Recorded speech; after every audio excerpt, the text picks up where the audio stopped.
The knock came just after midnight. I opened the door, half expecting her smile, but it was him. A man in a perfect suit, smelling of money and something cold, like a winter grave. And behind him, I saw the headlights of his car glinting off the barrel of a gun. It's a funny thing, a ritual. Most folks have M for holidays, birthdays, anniversaries. Me? I got M for stretches of highway. There's a certain diner in Laramie, Wyoming, for the steak and eggs where the waitress calls me honey and means it. There's a particular overlook on US 50 in Utah, the so-called loneliest road in America, where I'll pull over just as the sky starts to bleed from black to purple, to watch the sun come up and feel like the last man on earth. And once a year, for 5 years straight, there was room number 7 at the Sagebrush Motel in Eastern Oregon. The place is nothing special, just a U-shaped collection of faded yellow doors off a 2-lane highway nobody uses unless they're lost, running from something, or hauling something nobody else wants to. The neon sign out front, a saguaro cactus wearing a cowboy hat, has had a dead beat for as long as I can remember. It just says Sage Rush. Seemed about right. Every time I pulled my rig in, the air thick with the smell of dust and the sharp, clean scent of sagebrush after a long, hot day, it felt like a rush against the clock, against the whole damn world outside that little patch of cracked asphalt. I'd plan my entire autumn schedule around it. Didn't matter if I was hauling California produce to the East Coast or machine parts up to Seattle, I'd find a way to be passing through on the night of October 12th. I'd ease my Freightliner Cascadia to a stop at the far end of the lot, where the light from the office barely reached, letting the big diesel engine tick and sigh itself cool in the high desert air. The sound was a comfort, the slow unwinding of a beast after a long day's work. I'd sit there for a minute, just breathing, letting the road vibration seep out of my bones. I'd check in, always pay cash. The guy at the desk, a string-bean fella named Clark with a face like a worn-out road map and ink stains on his fingers, stopped asking for my ID after the second year. Clark used to drive a Peterbilt back in the 70s, hauling livestock, until his back gave out. He had the same look in his eyes I see in a lot of old-timers, a permanent gaze fixed on a distant horizon, even when he was staring at a wall. He understood the need for a place to be anonymous. He'd just slide the key for number 7, attached to its oversized plastic fob, across the worn linoleum counter.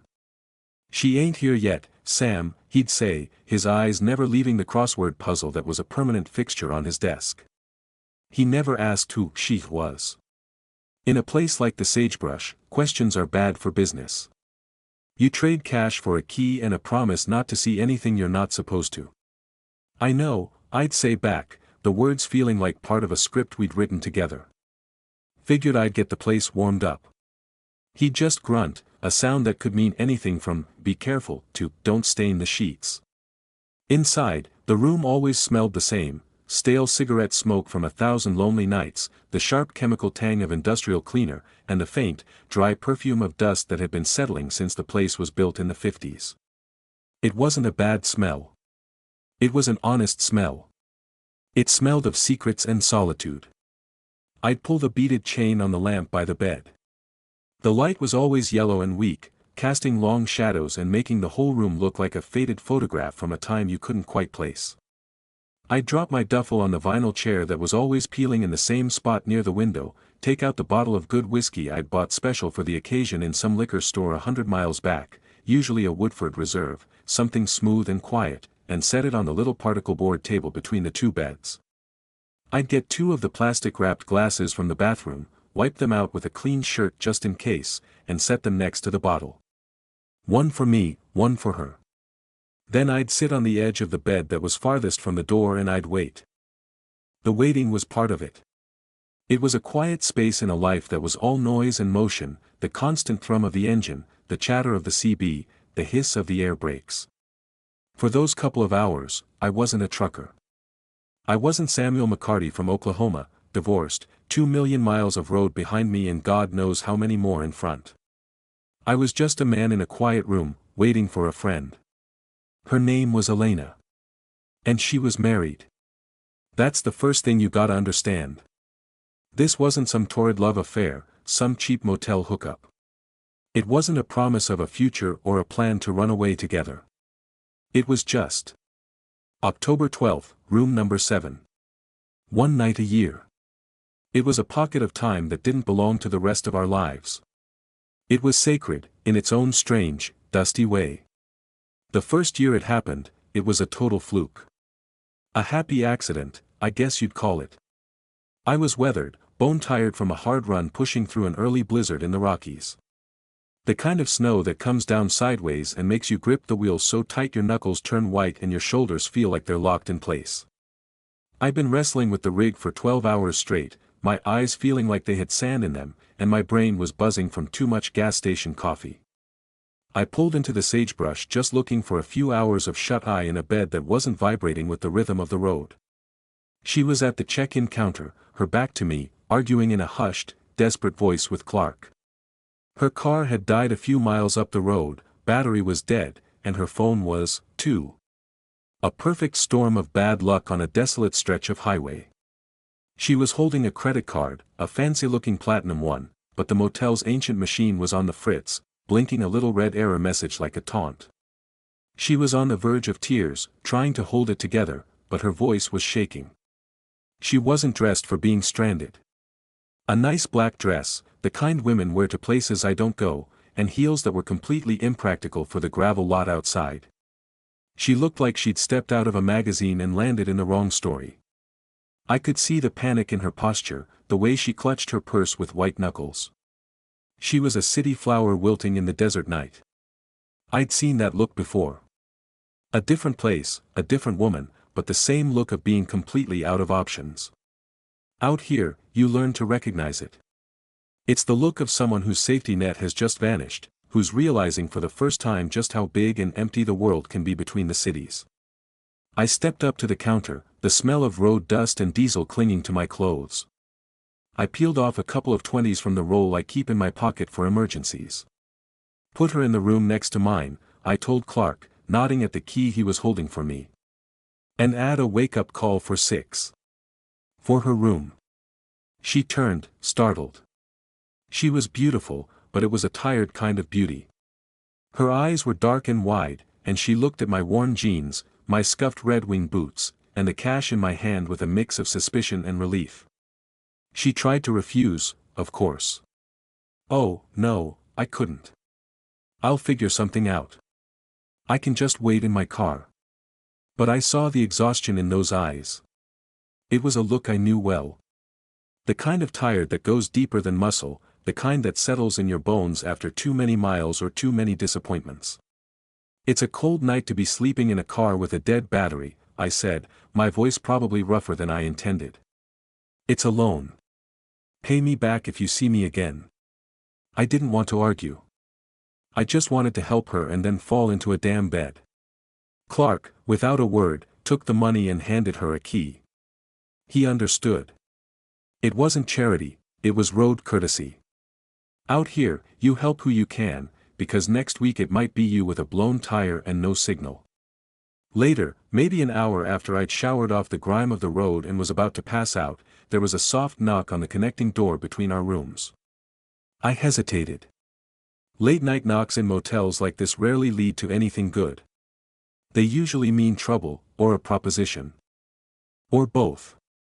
But it was gentle. I opened it a crack. It was her. She'd taken off the heels and her hair was a little messed up. She looked younger, less like a society wife and more like just a woman. She was holding 2 of the cheap plastic cups from the bathroom. I don't have any money to give you, she said, her voice quiet and steady now. But my husband always says you should never let a kindness go unanswered. He's not here. She had this way of looking at you, direct and a little sad, like she was seeing right through the grease stains on your jeans and the 20 years of road etched on your face. I had a bottle of cheap whiskey in my bag that night, not the good stuff. I poured us both a splash. We ended up sitting on the floor, leaning against the beds, and talking for hours. Not about anything important, really. Just, life. My life on the road, the endless ribbon of asphalt, the strange freedom and the crushing loneliness. I told her about the time I saw the northern lights over a frozen lake in Minnesota, and the time I almost jackknifed it on black ice outside of Flagstaff. She listened like she was genuinely interested, not just being polite. She talked about her life in a big, beautiful house in Portland that she described like a well-appointed prison. She talked about the charity events, the dinner parties, the expectations. She never once said a bad word about her husband, but the way she didn't talk about him, the empty spaces in her stories, said everything. It was a conversation between two people from different planets who'd discovered they both spoke the same language, loneliness. When the first hint of gray light threatened the horizon, she stood up to leave. There was a moment, a heavy silence that hung in the air between us. Nothing happened. But it could have. It was the kind of silence that's louder than a shout, full of things unsaid. A shared look that acknowledged a connection had been made, something rare and unexpected. "My car will be fixed tomorrow," she said, her voice soft. "The auto club was sending a truck in the morning. I guess I'll see you around." "Maybe," I said, knowing the odds. It's a big country. I figured that was it.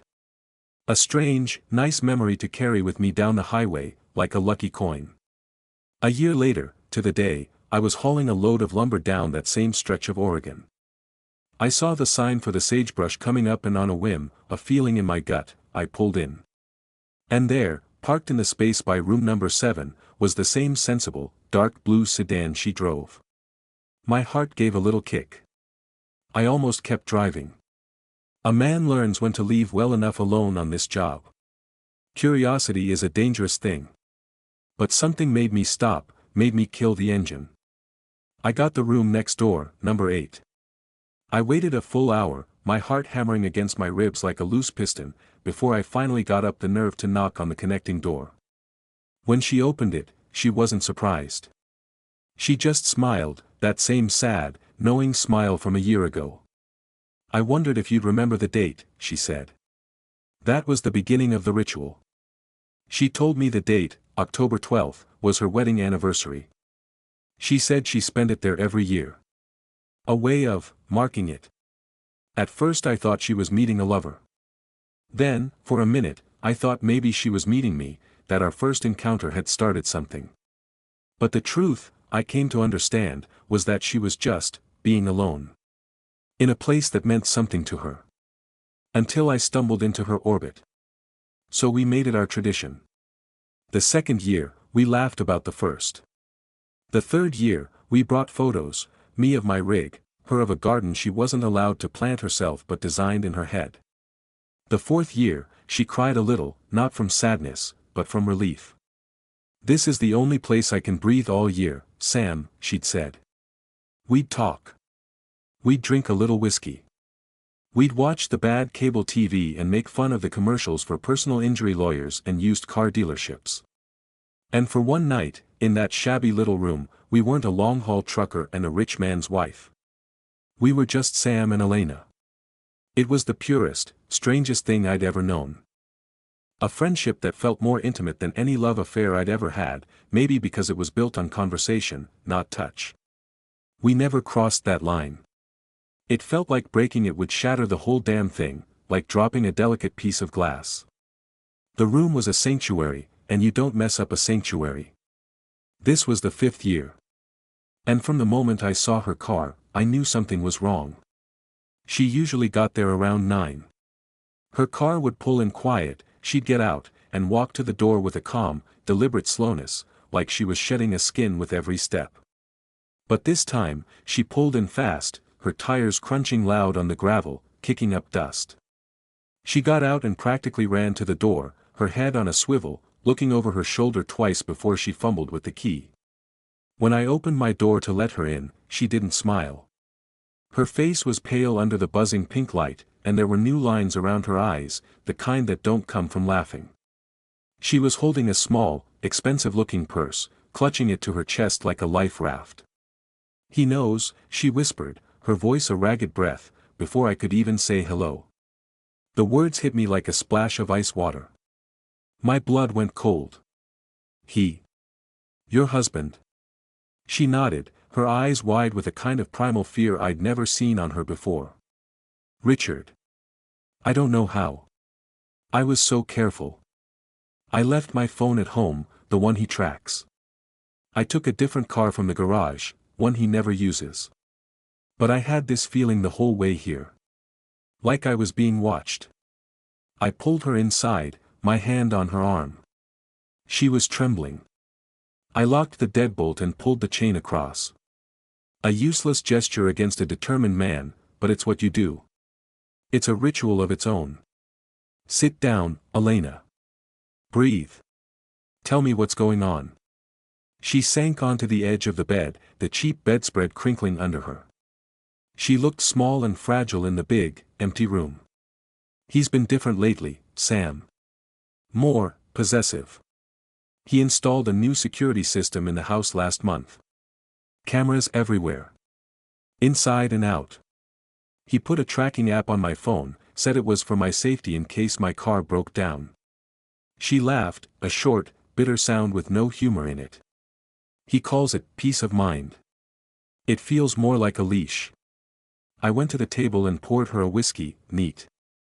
I handed her the glass and her hand was trembling so bad it rattled against her teeth when she took a sip.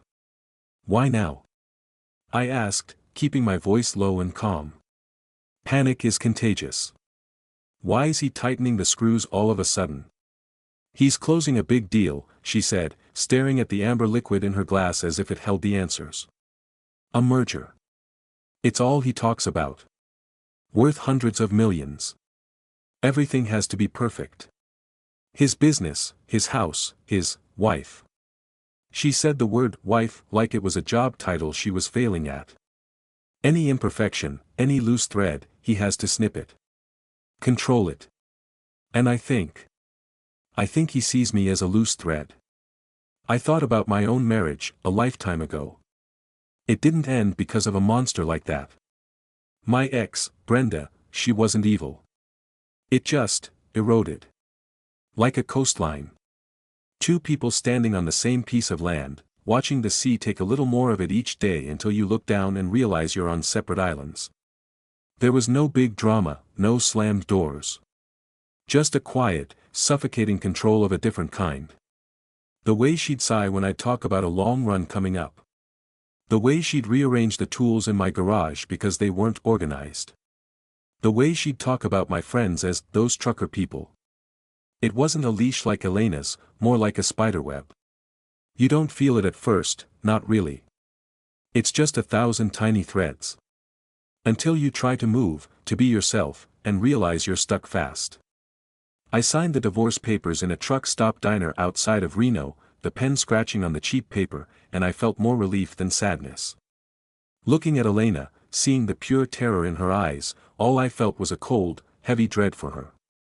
This is more than a feeling, isn't it? I said, my voice low. You saw something.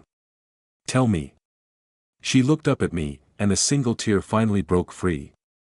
Tracing a clean path through her expensive makeup. About an hour back, on that long empty stretch of 395 before the turnoff. A dark sedan. A new one, black. It was keeping its distance, way back, but every time I slowed down, it slowed down. When I sped up, it sped up. It was shadowing me.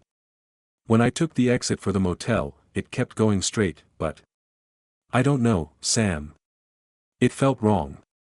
It felt like a performance. Like he was letting me know he could follow me anytime he wanted. Letting me get here, letting me think I was safe, just to prove he owned my every move. I walked to the window, my heart thumping a slow, heavy rhythm. I pulled the worn floral curtain back a crack. The parking lot was empty except for my rig, its chrome catching the pink light, and her borrowed sedan. The Sagebrush sign hummed, bathing everything in a sickly, unreal glow. No dark sedan. But that didn't mean a damn thing. A man like that would be smart. He wouldn't park out front. He'd park down the road and walk. Okay, I said, turning back to her, trying to keep my voice even. Okay. You're here now. You're safe for tonight. He doesn't know which room. We'll figure it out in the morning. She gave that short, bitter laugh again. Figure what out? I go back. I always go back. Where else am I supposed to go? He has all the money, all the power. I haven't had a job in 15 years. I haven't had my own bank account in 10. I'm one of his possessions. Like his cars or his paintings. And if a painting gets a scratch, he doesn't throw it away. He has it restored. Or he locks it in a dark room where no one else can see the imperfection. The fear in the room was thick enough to choke on. This wasn't our usual night. The easy silence, the comfortable friendship, it was all gone, replaced by a humming tension that felt like a live wire. The ritual was broken. It pulled a memory up from deep inside me, one I try to keep buried. A woman I knew years ago, back in Montana. A waitress named Sarah. She worked the graveyard shift at a diner I used to stop at on my way to Billings. She had eyes the color of a summer sky and a laugh that could make a dead man smile. She was with a rancher, a big guy with calloused hands and a jealous streak a mile wide. I'd see the bruises on her arms sometimes, faded yellow and purple ones she'd try to hide with her long sleeves, even in the summer. He'd sit in a booth and watch her work, his eyes never leaving her, daring any man to look at her for too long. One night, she showed up at my cab door in the middle of a thunderstorm, rain plastering her hair to her face, a cheap duffel bag in her hand, her lips split and bleeding. "Take me with you, Sam," she'd pleaded, her voice raw. "Anywhere. Just get me out of here." So I did. It was against my better judgment, but I couldn't leave her there. I was heading east, to Chicago. For 2 days, it was like we were kids playing hooky. We ate junk food from gas stations, she sang along to the radio, off-key and happy, and I saw a light in her I'd never seen before. The whole time, her phone was buzzing. Him. Dozens of texts, dozens of calls, each one more desperate and angry than the last. I told her to turn it off, to throw it out the window. She couldn't. She'd just stare at it, her face pale. We got to Des Moines and stopped for the night. I paid for a motel room, a clean one, better than the sagebrush. I told her to lock the door and I slept in my cab, to keep things simple. I woke up around 4 a.m., a feeling of unease crawling up my spine. I looked over at the motel room. The light was off. I got out and walked over, knocked softly. Nothing. I checked the door. Unlocked. She was gone. There was a note on the passenger seat of my truck. 4 words on a napkin. "I'm sorry. He needs me." And a folded, crumpled $20 bill. Payment for the room. I never went back to that part of Montana. I changed my route. Sometimes, late at night, I wonder what happened to her. If the bruises ever went away. Or if he just got better at leaving them where people couldn't see. I still have a picture of her, tucked away in my wallet, behind my license. A folded, worn-out photograph of a woman with sky-blue eyes. Smiling in the passenger seat of my truck, the Montana landscape blurring past. The woman from Montana. A reminder that you can't haul people out of their lives like a load of freight. They have to be willing to leave the dock themselves. I looked at Elena, her face a mask of quiet desperation, and I saw Sarah. I saw my ex-wife. I saw every woman I'd ever seen in a bad spot who couldn't, or wouldn't, leave. "Elena," I said, my voice softer now. I sat on the chair across from her. "I gotta ask. Why this motel? Why this date? Your anniversary with a man you seem to hate, it seems like a strange way to celebrate. A strange way to defy him." She finished her whiskey, the glass hitting the table with a sharp click. Her hand was steady now. The trembling had stopped, replaced by a cold resolve that was almost scarier than the fear. "That's because it's not my wedding anniversary," she said, her voice flat and dead. "Not with Richard, anyway." The words hung in the air between us, heavy and strange. 5 years. 5 years of this ritual. 5 years of thinking I was her partner in some small act of rebellion against a man she didn't love, on a day that celebrated their union. The whole foundation of our strange little friendship cracked right down the middle. "I don't understand," I said, though a dark suspicion was already starting to form in the pit of my stomach. "October 12th, she said, her eyes fixed on the peeling paint on the wall above the television. Is the anniversary of my wedding to a man named Leo. And then the story came tumbling out. Not the polite, edited version I'd heard before, but the real one. The raw, bleeding truth of it. She'd met Leo in college in Eugene. He was a musician, a guitarist with more talent in his little finger than most people have in their whole body, but zero ambition for fame or money. They were broke, young, and ridiculously in love. The kind of love that feels like the only solid thing in the world, the kind that makes you think you can live on air and music. They got married at a courthouse with 2 friends as witnesses and, with a couple $100 to their name, they just drove. They didn't have money for a fancy honeymoon, so they just drove east, with no destination. They ended up here, at the Sagebrush Motel. In this very room. Number 7. It was the best night of my life, she whispered, and a real smile finally touched her lips. It was a ghost of a smile, full of a light I'd never seen in her before. We lay on this horrible, lumpy bed, and we ate gas station sandwiches and drank warm beer. He played a song he wrote for me on his beat-up acoustic guitar. A song called Sagebrush Eyes. He said one day he'd buy me a real house, a real honeymoon in Paris. I told him I already had everything I needed, right here. They were married for a year. A perfect, starving, happy year. And then, one rainy Tuesday, Leo went out to pick up some groceries. He kissed her goodbye. And he never came back. His car was found a week later, abandoned on a disused logging road about 50 miles away. Keys in the ignition. Wallet on the seat. No signs of a struggle. No Leo. The police investigated. They looked for weeks, then months. But there was nothing. No body, no note, no ransom. He had just vanished. Like my old friend, Jimmy. Went out on a run to El Paso 10 years ago. His rig was found on the shoulder of I-10, clean as a whistle, logbook on the seat, coffee still warm in the cup holder. But no Jimmy. Just gone. Some people, the road just swallows them whole. Or so I used to think. Elena was devastated. Lost. A 22-year-old widow with no explanation. And that's when Richard, who had been a wealthy family friend, and had always had a thing for her, stepped in. He was patient. He was kind. He was her shoulder to cry on. He took care of everything. The funeral arrangements, even though there was no body. The bills. A year later, she was so numb and broken and grateful, she married him. I thought it was for security, she said, her voice thick with a self-loathing that was painful to hear. I thought I needed someone to take care of me. But it wasn't that. He just absorbed me. Little by little. My friends, my hobbies, my job. He convinced me I didn't need them. Until there was nothing left of the girl who married Leo. So every year, on her real anniversary, she came back.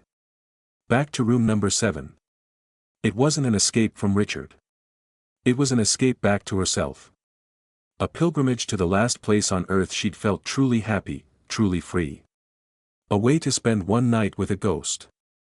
So Richard, I started, the pieces clicking into place with a sickening thud that I felt in my gut. He knew Leo. He hated him, Elena said, her voice dropping. He used to call him the stray dog I'd taken in. He told my parents I was wasting my life with a penniless musician. After Leo disappeared, Richard was the first one to tell everyone he probably just ran off. That he couldn't handle the pressure of being a husband. That guys like him were unreliable. Everyone believed him. For a while, sometimes I almost did, too. It was easier than believing he was gone forever. My gut twisted. This wasn't a story about a missing person anymore. The dark sedan she'd seen on the highway wasn't just a warning. It was a promise. I touched the old scar on my jaw, a faint white line I got in a bar fight in Lubbock. Some oil rig worker was getting rough with his girlfriend and I told him to knock it off. He had the same look in his eyes as the man Elena was describing. A look of ownership. I won that fight, but it left a mark. This was different. This wasn't about fists. You don't think he just ran off, do you? I asked, already knowing the answer. She looked me dead in the eye, and all the sadness was gone, replaced by a certainty that was as hard as granite. Leo would never have left me. Never. He was everything to me, and I was everything to him. She took a shaky breath. A few weeks ago, we were at a dinner party for his business.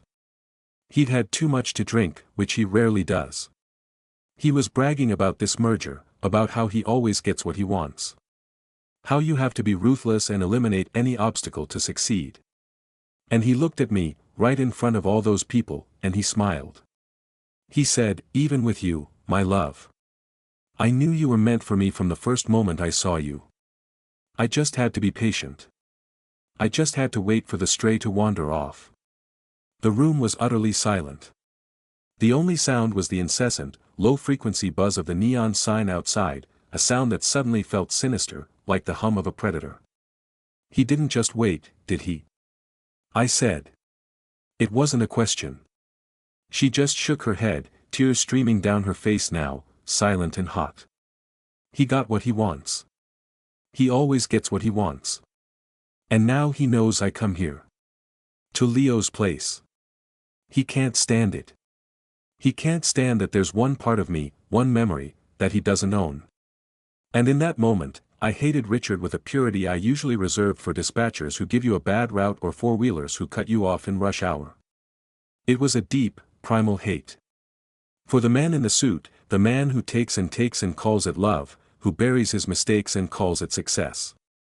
I was about to say something stupid and reassuring like, "He won't find you here," when it came. A knock on the door. Not a soft, hesitant knock like Elena's had been. A hard, sharp, impatient rap. 3 times. The sound of authority. Knock. Knock. Knock. Elena froze, her face turning to absolute stone. The color drained from her cheeks until she was as white as the cheap motel sheets. She looked like a ghost. All the air went out of the room. We both knew who it was. The dark sedan hadn't just been a warning. It had been a scout. He'd let her get here. Let her get comfortable. It was a power play. The final move in a game she didn't even know she was playing. My mind raced. I was a trucker in a cheap motel. I had a tire iron in my rig, that was it. No weapon, no plan. Just a woman who was in way over her head, and I was sitting right in the middle of it with her.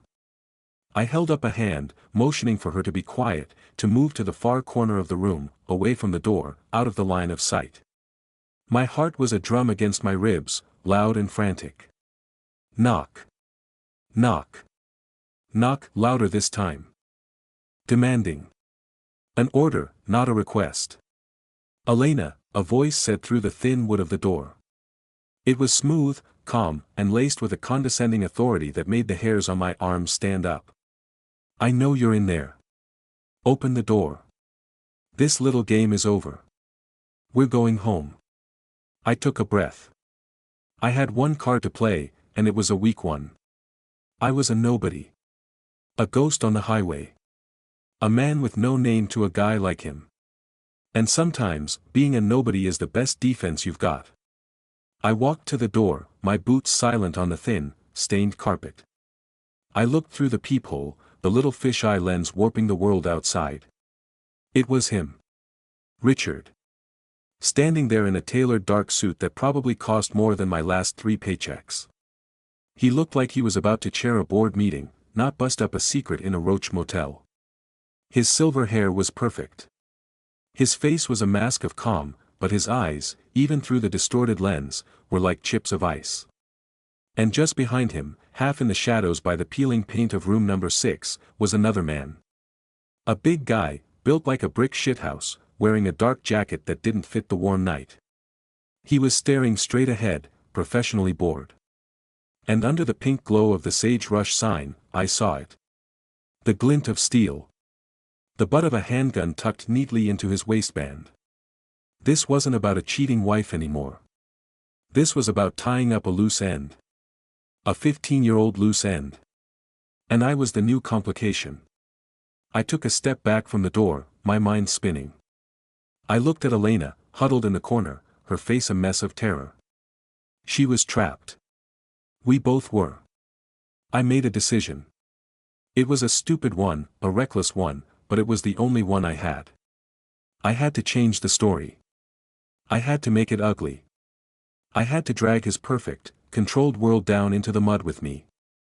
I took a deep breath, let it out, and plastered a slightly drunk, slightly annoyed look on my face. I ran a hand through my hair to mess it up.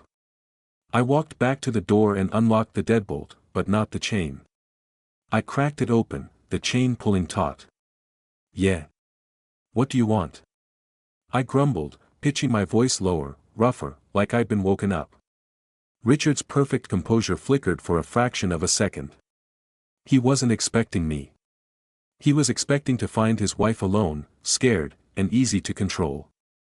The sight of me, a big guy in a wrinkled t-shirt filling the doorway, threw him off his script. "Who the hell are you?" he demanded, his voice losing some of its silky smoothness and gaining a sharp edge. "I'm the guy who's trying to get some sleep," I said, leaning against the doorframe, making myself look lazy and unconcerned. "And you're making a hell of a racket, pal." He looked past me, his eyes scanning the dim room, trying to see her. "I'm looking for my wife. Elena. She's in there." I snorted, a convincing, dismissive sound I practiced on 1,000 loading dock foremen. "Wife? Buddy, the lady in here ain't nobody's wife. At least not tonight." I let a greasy, suggestive smile spread across my face. I felt dirty just doing it, like I was betraying the very thing our friendship was built on, but it was the only weapon I had. Picked her up at the Rusty Spur, that dive bar down on Route 20. She was lonely. I was lonely. You know how it is. I was trying to make it cheap. Dirty. To take the grand, tragic love story he was trying to erase and turn it into a sordid, meaningless one-night stand with a trucker. Men like him, their pride is everything. He wanted a dramatic confrontation about a sacred memory. I was giving him a dirty little secret he wouldn't want anyone to know about. His elegant wife, with me. It was the ultimate insult. His eyes narrowed to slits. "Let me in. I want to talk to her." "Nah, I don't think so," I said, shaking my head slowly. I let my eyes drift over to the big guy in the shadows, then back to Richard. "Look, friend. It's late. Me and the lady, we're tired. Why don't you and your associate go on home? She'll find her way back tomorrow. They always do." The insult landed. I saw it in the tightening of his jaw, the faint flush that crept up his neck. His wife.